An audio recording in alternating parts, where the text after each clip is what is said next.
तो चलिए सीधे बात करते हैं साल 2026 की। एक ऐसी मौसमी घटना जो शायद सारे के सारे रिकॉर्ड तोड़ने वाली है, और इसका सीधा निशाना हमारा देश भारत।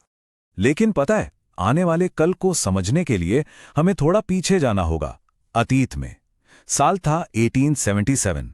यह साल एक ऐसी वैश्विक तबाही का था जिसकी वजह कोई जंग या कोई बीमारी नहीं थी। इसकी जड़ें तो मौसम में थीं। जरा सोचिए, अकेले ब्रिटिश इंडिया में उस एक अकाल ने करीब करीब 2 करोड़ लोगों की जान ले ली थी। 2 करोड़। हर सड़क, हर गांव में लाशें ही लाशें थीं। और ये सिर्फ भारत की कहानी नहीं थी।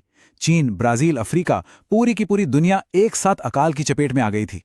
और अब करीब 140 साल बाद जो पूर्वानुमान आ रहे हैं वो बताते हैं कि वही प्राकृतिक घटना 2026 में लौटकर आ रही है, और इस बार ये पहले से कहीं ज्यादा शक्तिशाली हो सकती है।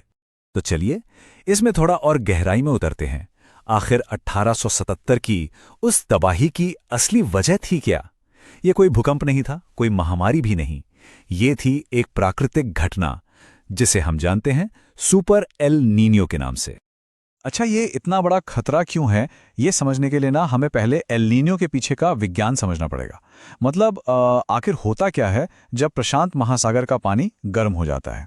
अगर बिल्कुल आसान भाषा में कहें तो एल नीनियो मतलब पूर्वी और मध्य प्रशांत महासागर के सतह के पानी का असामान्य रूप से गर्म हो जाना। और जब खरबों लीटर पानी एक साथ गर्म होता है ना, तो उससे इतनी ज्यादा गर्मी निकलती है कि वो पूरे ग्रह की हवा, बारिश और मौसम के पैटर्न को ही बदल कर रख देती है। तो ये काम कैसे करता है?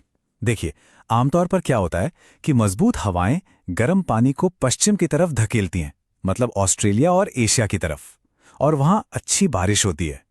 लेकिन एल नीनियो के दौरान ये हवाएं पड़ जाती हैं कमजोर। गर्म पानी अपनी जगह से ज्यादा हिलता डुलता नहीं, और नतीजा ऑस्ट्रेलिया, दक्षिण पूर्व एशिया और भारत में सूखा, और हमारे यहां कमजोर मानसून।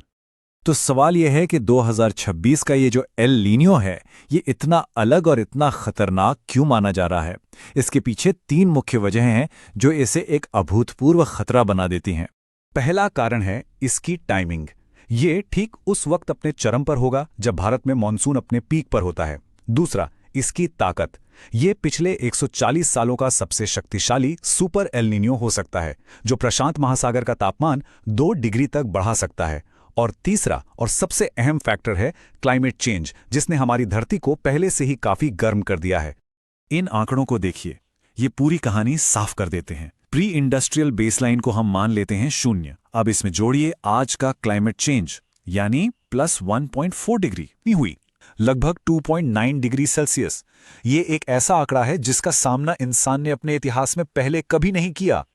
इसे ऐसे समझिए जैसे एक पहले से ही तपते हुए कमरे में कोई हीटर चला दे। बस आज का क्लाइमेट चेंज और सुपर एल नीनियो का ये कॉम्बिनेशन कुछ ऐसा ही है। तो चलिए अब बात करते हैं कि इसका सीधा सीधा असर भारत पर कैसे पड़ेगा। ये असल में एक 4 परतों वाला संकट है जो देश के हर पहलू पर असर डालने वाला है। सबसे पहले तो मॉनसून धोखा दे सकता है। अनुमान है कि ये सामान्य से 8% तक कम रहेगा, और इसका सीधा असर पड़ेगा हमारी खेती पर, क्योंकि हमारी 51% खेती तो बारिश पर ही निर्भर है। इसके साथ ही हमें सामना करना पड़ेगा भीषण हीट वेव का, जो शायद गर्मी के सारे पिछले रिकॉर्ड तोड़ दें।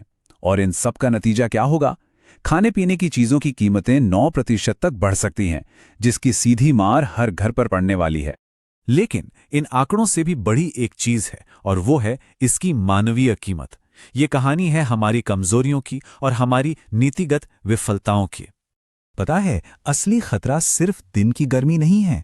सबसे खतरनाक होती हैं वो रातें जो ठंडी नहीं होती। जब रातें भी गर्म रहती हैं ना, तो शरीर को दिन की गर्मी से उभरने का मौका ही नहीं मिलता, और इसी वजह से हीट स्ट्रोक का खतरा कई गुना बढ़ जाता है। और यहीं पर एक बहुत गंभीर समस्या सामने आती है, और वो है मौतों की कम गिनती। साल 2000 से 2020 के बीच एनसीआरबी, आईएमडी, एनडीएमए, इन सभी सरकारी एजेंसियों ने हीट वेव से हुई मौतों के बिल्कुल अलग अलग आंकड़े दिए हैं। ये साफ बताता है कि जमीनी हकीकत को शायद ठीक से स्वीकारा ही नहीं जा रहा है। तो फिर असली संख्या क्या है? एक डिटेल्ड एनालिसिस का अनुमान है कि भारत में हर साल, जी हां, हर साल गर्मी में करीब 1.5 लाख लोग हीट वेव से मरते हैं। पूरी दुनिया में हीट वेव से मरने वाला हर 5 में से एक इंसान भारतीय होता है। तो सवाल यह है कि इन मौतों को ठीक से गिना क्यों नहीं जाता? इसकी एक बहुत बड़ी वजह यह है कि भारत में हीट वेव को एक नोटिफाइड डिजास्टर यानी कि अधिसूचित आपदा नहीं माना जाता है। और इसका मतलब ये हुआ कि सरकार हर एक मौत के लिए अनिवार्य मुआवजा देने के लिए बाध्य नहीं है। हाँ, ये सब सुनकर काफी निराशाजनक लग सकता है, लेकिन समाधान मौजूद हैं। तो चलिए अब समस्या से हटकर कुछ एक्शन लेने वाले समाधानों की तरफ बढ़ते हैं। एक बहुत ही सीधा सा और असरदार समाधान है पेड़।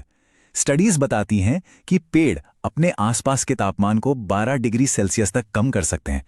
लेकिन हकीकत क्या है? हकीकत यह है कि विकास के नाम पर आज भी बड़े पैमाने पर जंगल काटे जा रहे हैं। आईआईटी बॉम्बे की एक स्टडी एक चौंकाने वाली बात बताती है। 2015 से 2019 के बीच जितने इलाके में नए पेड़ लगाए गए, मान लीजिए कि 1 स्क्वायर किलोमीटर, तो उसके बदले में 18 स्क्वायर किलोमीटर पुराने जंगल काट दिए गए। ये है हमारे यहाँ वनों की कटाई की रफ्तार। तो फिर सवाल वही है कि हम क्या कर सकते हैं? 3 बहुत जरूरी कदम हैं। पहला, अपना और अपने समुदाय का ध्यान रखें। खूब पानी पिएं, ORS का घोल लें, दोपहर की तेज धूप से बचें और जो लोग बाहर मजदूरी करते हैं उन्हें पानी जरूर पिलाएं।